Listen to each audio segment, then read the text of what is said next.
Welcome to Technocracy News with Patrick Wood. I'm your co-host, Logan House. Today we have Inside the Billionaire Network, shaping MAGA's post-Trump future.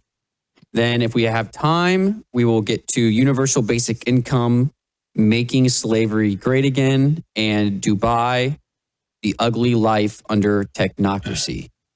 Patrick, we have this first story, Inside the Billionaire Network, shaping MAGA's post-Trump future. And I know there's been a war going on. I mean, it's been going on, but it's really heated up over the last week inside the GOP, I guess you'd say, or inside the Republican sphere. And it's being led in part by Tucker Carlson, who said yesterday that it's all about what the Republican or what the GOP is going to be post-Trump. That's what he's fighting for. And that's what the people are fighting against him are supposedly wanting what he doesn't want, which is, I guess, any help to Israel at all, or who's funding this? Wow, I'll tell you what, this is a deep, deep story, and I don't know if we can cover it in one session, honestly, but we'll just keep at it. Apparently, there was a group set up by this guy from Scottsdale, Arizona. Not Charlie Kirk. It wasn't Blake Masters either. But his name is Chris Buskirk. That's the guy in the picture here. Mm-hmm. Okay, forget him just for a minute. This opens up another avenue to explore because they founded this organization called the Rockbridge Network in 2019. You might figure Peter Thiel was at the heart of it. He's everywhere, right? Mm-hmm. Blake Masters was in the middle of it too. That's one of Peter Thiel's Arizona politicians, protege. Who ran for Senate, right? Exactly, in Arizona. Mm-hmm. We bounced him, however. I'm so glad we did. What a snake. So you might figure that, J.D. Vance was involved in this little clique. Very exclusive clique. They don't have any website. They have no presence otherwise. But an investigative journalist figured out where they were meeting and covered the story. Good investigative journalism here, I have to say.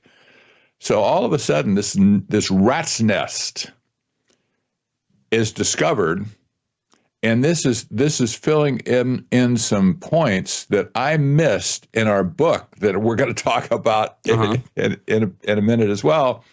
This is the final betrayal. This is the final betrayal of America. We can't suffer any more betrayals at this point. They've done us in, and they're intending to do us in even more. And so when I saw this article, my heart just stopped almost. Wow! Now I have more to the story that we didn't really get hold of in the first place. How does Charlie Kirk fit into this whole thing? Everybody was so enamored with Charlie Kirk and everything he did with TP USA, and then he was murdered, and then all heck broke loose. Who done it? It's like the CIA, maybe CIA, or the Russians or whoever. They came after him and they killed him. As a mystery now. Well, and then how does Tucker Carlson fit in this whole thing?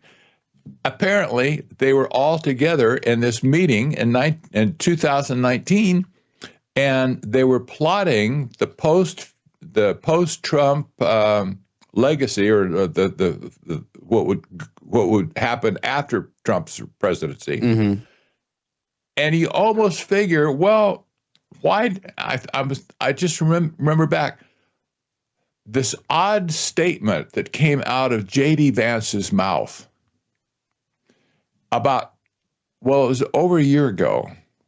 No, it had been after the election in any case, where he said, I'm ready to be the president. That was totally uncalled for Yeah, that was a just a vice few months president. ago. I know. It's like, who would say something like that, you know? But all of a sudden, maybe he's thinking, well, this post-Trump era might be coming sooner than we think. I would, if I was Trump, I would be watching my back, honestly. But these people are a bunch of snakes.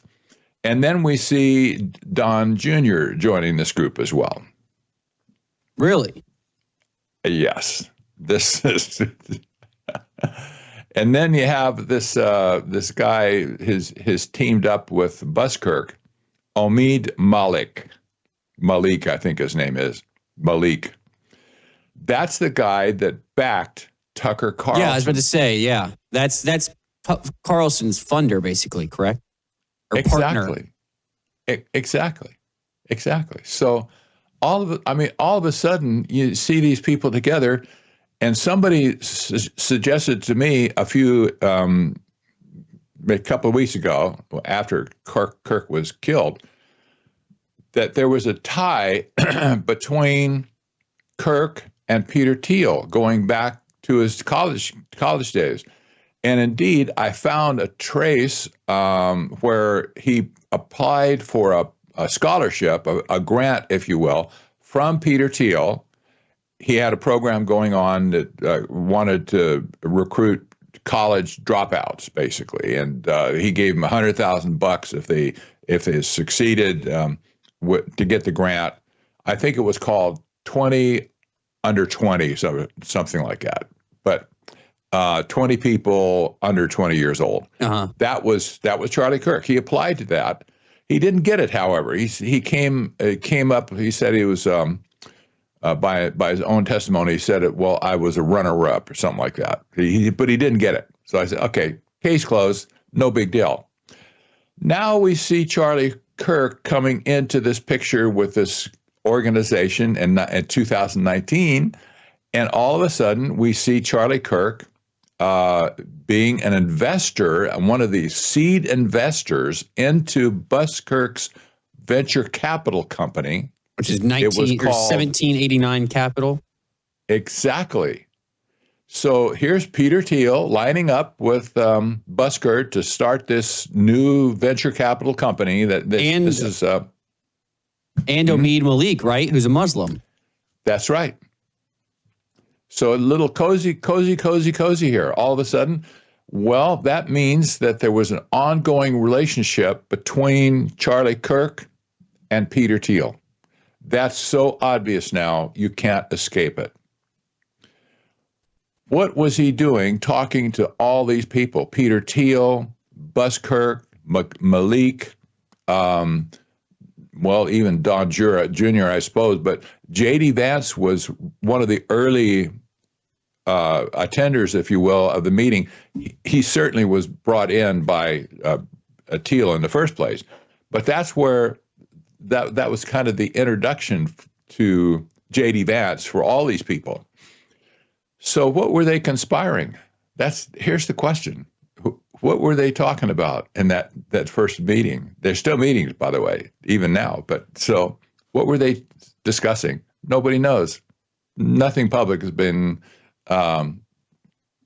stated. They all swore a secrecy pact to not tell on the other people. And so anything at this point, like this investigative journalist got out, she's getting from other sources looking into the group. Wow.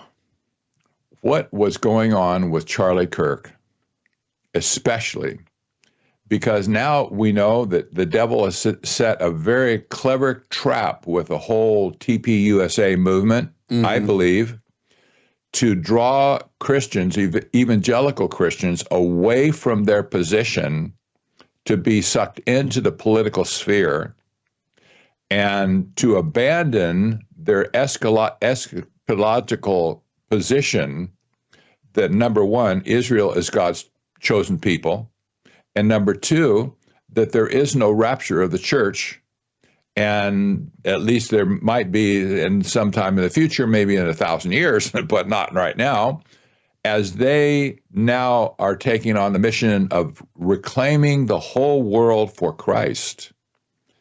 Wow, this is what the Seven Mountain Mandate is called for. Mm-hmm. The reclaiming of all these seven kingdoms for Christ to clean the world up, to make ready for the king, who then can come to the world as it's cleaned up by these people.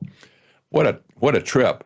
This is a deep rabbit hole. That's all I'm saying. Yeah, it's amazing. This story really fits in very well in what we wrote in our book, The Final Betrayal.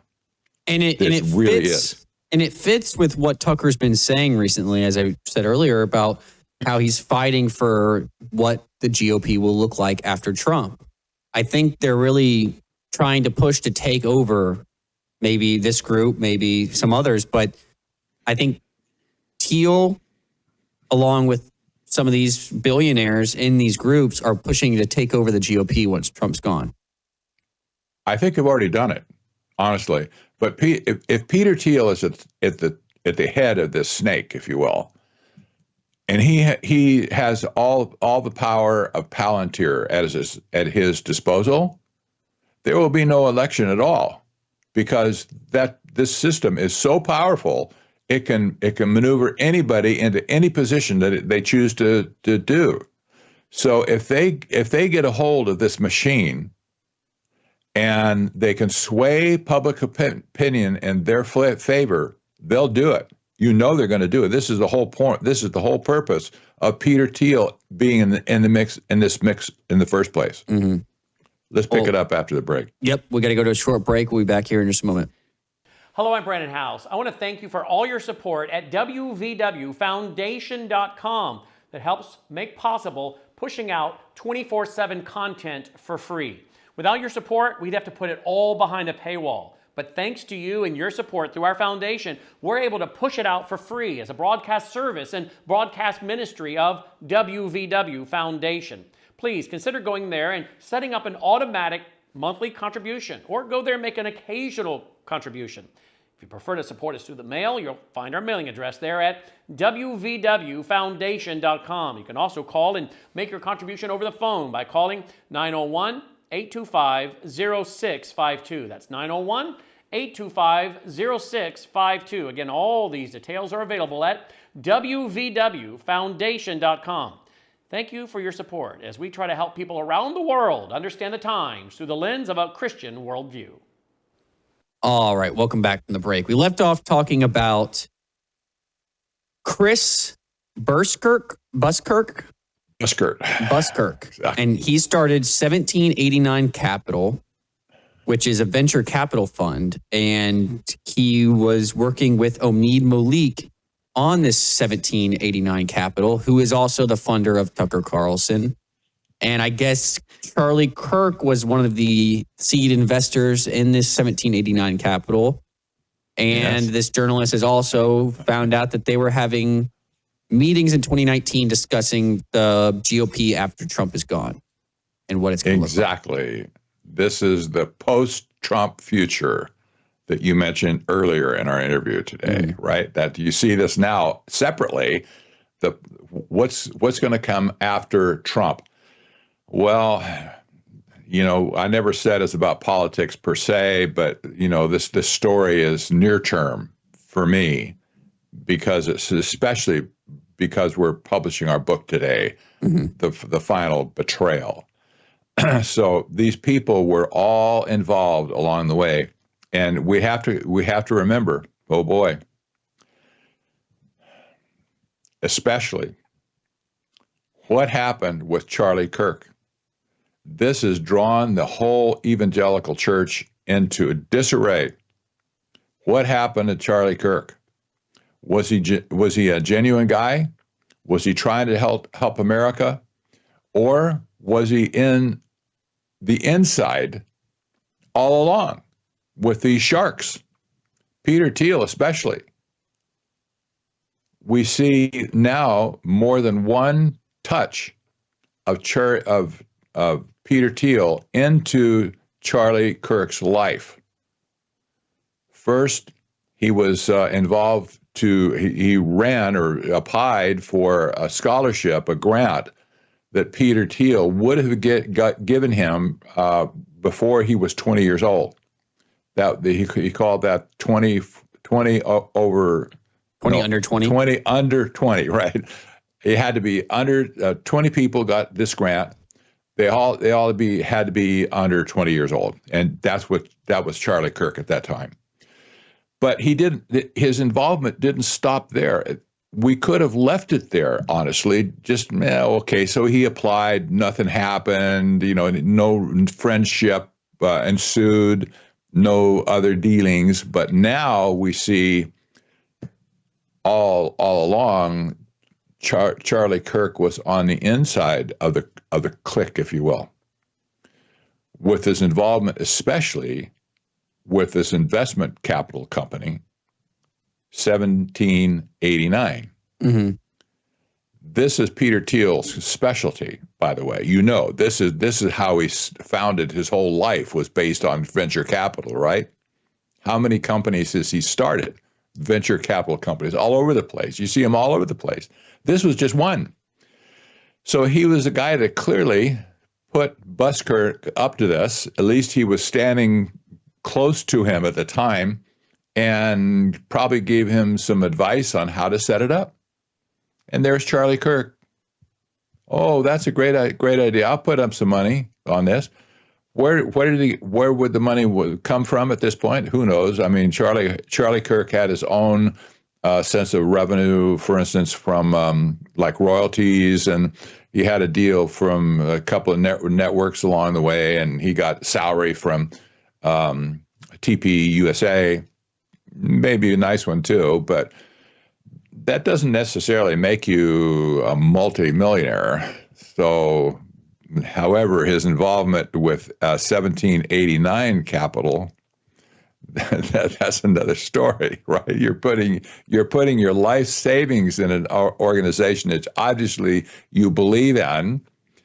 And the two people that you have to believe in, number one was Chris Buskirk, and the other is Omid Malik, a Muslim. Yeah. Apparently, Charlie Kirk really didn't care what religion you were. He, when you consider all the people who got close to him in TPUSA, especially TPUSA faith, he had Muslims, probably, and he had certainly some lots of Catholics were there. Lots of Mormons were involved in as well. His chief of staff or the CEO or whatever of TPUSA was a Mormon. Mm-hmm. So apparently Charlie didn't have any qualms with dealing with people of other faiths, right? So you see, if he was going to be involved with a financial company, a venture capital company like this, if he was really on board with his faith, he would not have been unequally yoked with a guy like Omid Malik. Mm-hmm.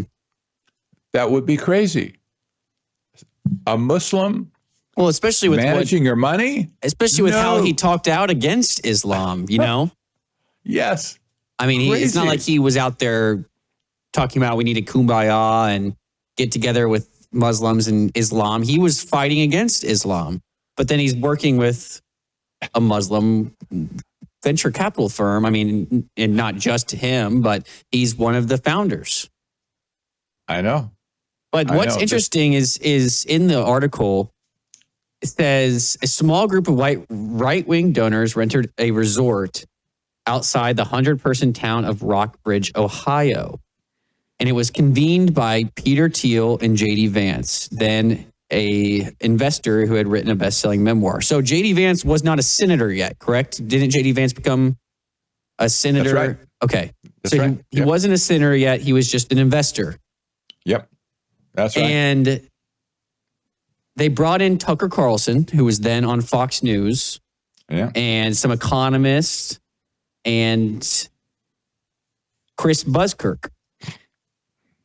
Now, what they almost make it seem to say is Buzzkirk formed, is it Rockbridge Cop Network? Yeah, that's the out network. Of this meeting, right? This meeting birthed Rockbridge. Yes. To go invest into the Trump administration and help him get elected. And what I'm gathering from it is, in return for the help, the financial help to the Trump campaign, they were able to put their guy as VP. You got it. I'm glad you connected that dot, not me. And then this is exactly what happened. At this point, there's no doubt how Vance got in there. Peter Thiel always wanted Vance to be successful. That's why he gave them the largest contribution ever to a Senate campaign, like 15 million bucks or something. So yeah, he's all on board with Vance in the first place.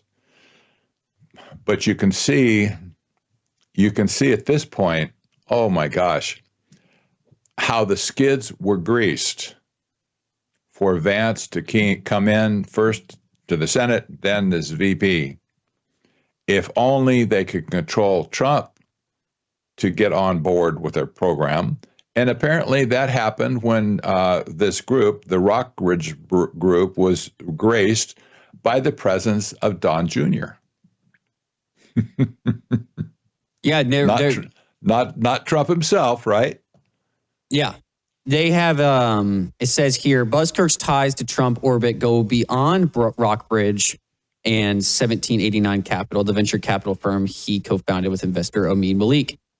Focuses on what the partners call patriotic capitalism, and now counts Donald Trump Jr. as a partner. The pair, along with administration officials and friends, recently launched Executive Branch, a $500,000 a head membership club for Trump-supporting business leaders to hobnob in D.C. So there's their connection to Trump Jr. Yes, indeed. Wow, this is so revelation-y, It's like crazy stuff. But yeah. Well, I guess someone could say, well, they're conservatives and they're using their money to form coalitions and push their people. But do you trust Peter Thiel, and do you trust this Omid Malik guy to be the guy to push up the VP and then therefore the next nominee for president for the Republican Party as well? I'll tell you what, I'll fill in all the blanks for anybody who buys my book now, The Final Betrayal. It's on sale now. You won't believe it. When you feast your eyes on this book, it's an easy read, by the way. We intentionally made the book short to read, big type, lots of space between the lines. I want everybody from anybody 18 to 78 to read this book. This will fill in all the blanks. Who is Peter Thiel in the first place? Why we should care about him? What's Palantir doing in Washington, D.C.? What's Elon Musk doing in Washington, D.C.? All these people, they're all marching to this new philosophy called the Dark Enlightenment. This is oil and water, even antimatter and matter, as far as America is concerned. This is destructive. This is completely antithetical to everything we knew and believed about America. These people are dark-hearted people. They want to destroy America outright. This is not socialism. This is not communism. It's not fascism. These people want to destroy America, period, end of subject, full stop. Yep. And I guess, like I was just saying, if you listen to this episode without knowing anything about Peter Thiel, you would say, so what? I know. But if you know, I mean, they're pushing a theocracy, and it seems like Tucker is out pushing his agenda now. with the interview with Nick Fuentes, who Yes. basically wants a theocracy. And he says someone asked him recently, I think this was just the other day, you acknowledge that your point of view is fundamentally anti-American from the founding fathers, the framers, the law. He said 100%. Americanism is a heresy in the Catholic Church.